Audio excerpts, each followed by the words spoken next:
Distinguished guests, friends and family, and veterans from peace and wartime, thank you for attending today's ceremony here at the 45th Infantry Division Museum.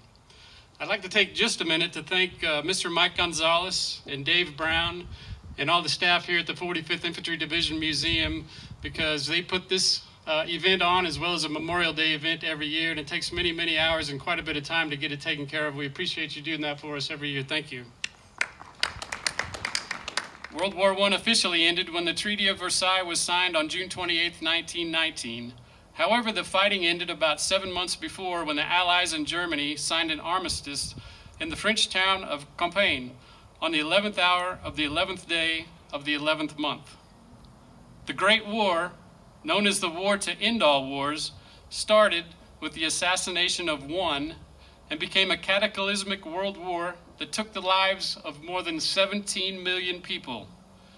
It led to the fall of four great imperial dynasties: Germany, Russia, Austria-Hungary, and Turkey, and resulted in the Bolshevik Revolution in Russia, and in its destabilization of the European society, laid the groundwork for World War II. Around 4 million U.S. soldiers were mobilized, and 116,708 American military personnel died during World War I.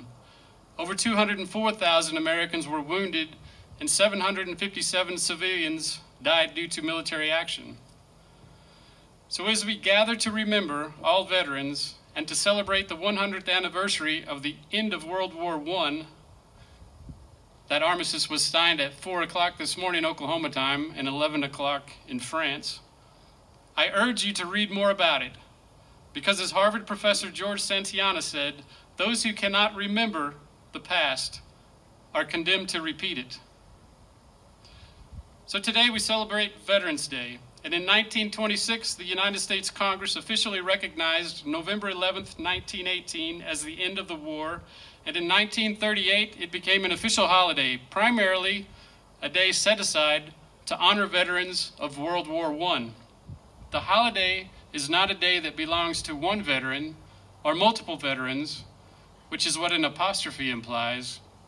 It's a day for honoring all veterans, so no apostrophe is needed. And Veterans Day is not the same as Memorial Day. A lot of Americans get this confused. Memorial Day is a time to remember those who gave their lives for our country, particularly in battle or from wounds suffered in battle. But Veterans Day honors all those who have served the country in war or in peace, those who have perished and those who are alive, although it's largely intended to thank living veterans for their commitment and sacrifices. Peace or in war, Linda and I and our family thank you for your service to this great nation.